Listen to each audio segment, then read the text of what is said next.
Sometimes guys hit on people who aren't interested, and a clear no puts them back on the right track. Other times, they keep on going. You might be feeling increasingly uncomfortable or even unsafe. Here is how to shake a guy who refuses to listen to you telling him no. So, we are going to watch about the how to deal with a man that will not take no for answer. Method 1. Handling men online and over the phone.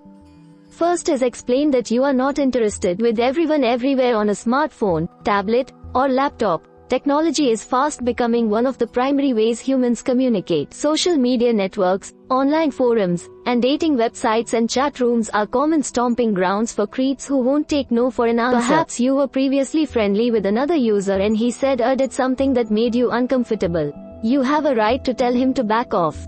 In the clearest way possible, tell him that you are no longer interested in chatting or maintaining contact. Request that the person stop contacting you. Your request might be as straightforward as, "Can you please stop contacting me?" Step 2. Block contact.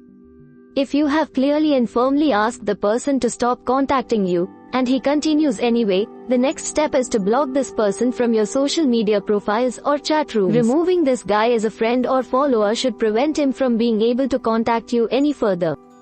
Sit down and go through each network in which you have had contact with him and block him from being able to view your profile and reach out to you. There are 2 easy ways to block contact on Facebook. You can visit the person's profile and select block from the menu. You can also click the padlock symbol on your own profile. The prompt, "How do I stop someone from bothering me?" should appear. Select this, and then enter the name or email address of the user you want to block. Step 3. Contact the website administrators. If you need help blocking an unfriendly user, you can always ask for assistance from the administrators of whatever site you're using. Typically, these customer service agents will make haste of blocking this person and the person will not be able to contact you again. Step 4. Change your email address. If you gave out your email address, or if it was listed on your user accounts, it might be a good idea to change it. If the person has not been contacting you via email, you may be okay to keep using your current one. Step 5. Get evidence of cyberstalking behavior. If a person online is stalking you, it's important to gather any inappropriate messages, emails, photos, or other means of contact to show to someone in authority. If you are not sure if your case counts as cyberstalking, consider the following. Cyberstalking occurs when someone monitors your computer or internet use or social media posts inappropriate pictures or spreads rumors about you online, threatens to hurt you or someone you care about, messages, texts, or contacts you when you do not want him to, sends you viruses or content that are potentially damaging to your computer or phone. Finally, involve the police. If blocking this person or getting help from a chat room or social media website administrator doesn't solve the problem, you need to get legal assistance. Contact the cops and bring them up to date on the situation, being sure to provide them with evidence to help your case. Method 2. Handling men in person. First is assess whether he is a threat. Not listening to what you say is a red flag, but how much of a red flag it is depends on the circumstances. At best, he is seriously misguided, and at worst, he is potentially violent and very unsafe. You always have a right to say no. This is important in considering whether and how to protect your safety. Learn how to read emotions. A tense or harsh tone of voice may indicate someone is angry or upset. Facial cues might indicate the same, such as drawn-in eyebrows, dilated nostrils, and a hard, piercing stare. If you notice these signs, try to end the interaction as soon as possible, or get in sight of others. Step 2. Listen to your instincts. If you feel that this guy is likely to hurt you or make you extremely uncomfortable, you're probably right. If you think that he isn't horrible but just misguided, then you're probably right. On the side of playing it safe. You don't want to get hurt. Learn to trust your gut. How do you feel in your body when you are around this person? Does your heart beat fast in alarm? Do your fists clench? Do you find yourself holding your breath?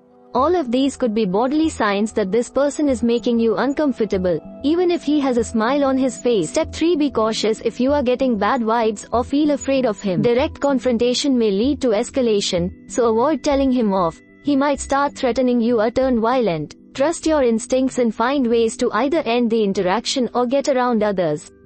For example, you might look at your watch and suddenly exclaim that you are late for a meeting or appointment. This can be a good way to get away from the person. It also demonstrates that someone somewhere is waiting on your arrival, and will be wary if you are late. Step 4. Go to safer ground if a guy is getting pushy. Some men become loud, threatening, or violent if a woman keeps saying no. He is less likely to do this if you are somewhere with more witnesses, and you are more likely to run into a kind bystander who can help you out. Crowded areas are far safer than isolated places. Look for other women. Many women can recognize the signs that a woman is being harassed by a guy, and can swoop in to the rescue or get outside help. Step 5. Look for an authority figure. If he won't listen to you, maybe he'll listen to someone in a position of power, whether it's a boss, bartender, or teacher. This person may also be able to threaten consequences if he doesn't knock it off. At work and school, you have a right to focus on your work in a non-threatening environment free of harassment. Step 6. Try avoiding him. See if you can politely excuse yourself when he comes by. Say something like, "I need to finish a project, it's getting late," or, "I'll see you around." Most people understand that if they follow you out, they would look like a creepy jerk, so he is likely to not do that.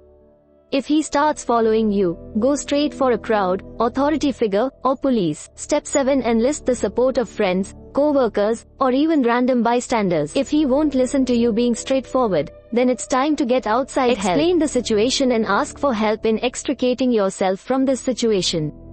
If he's pressing you in public, start crying or saying no. If loudly. He tries to cover it up by acting like he wants to comfort you, push him away. People will recognize he's bothering you, and they'll come help. If he lays his hands on you after refusing to leave, then scream loudly and persistently until he leaves or someone comes running.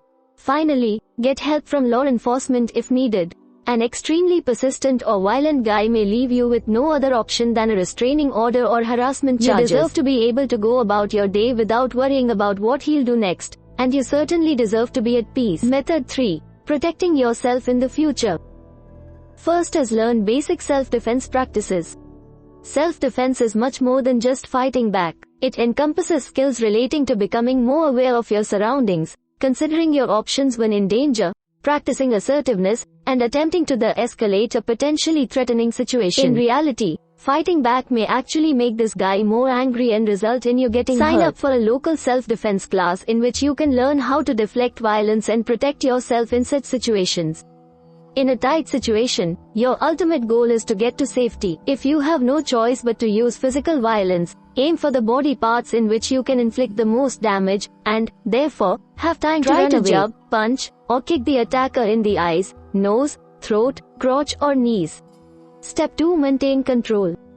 Using alcohol or drugs in situations with people who you are not totally comfortable can leave you in a compromising position. Your defenses are down at these times, and you are less likely to be able to read your environment and anticipate threats. If you are just hanging out or beginning to date a new person, keep alcohol and drugs off the table.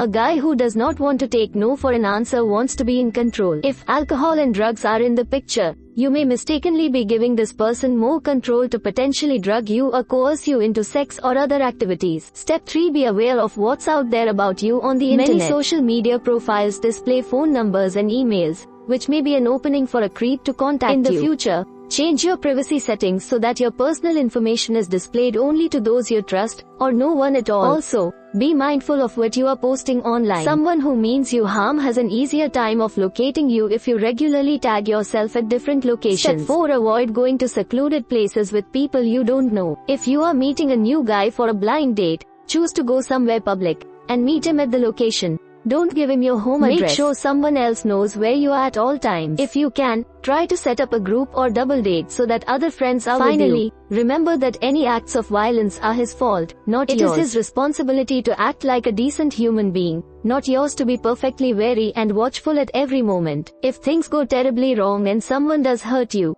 it is not your fault. You have the right to say no, and it is his fault if he does not respect that. We hope it is useful to you.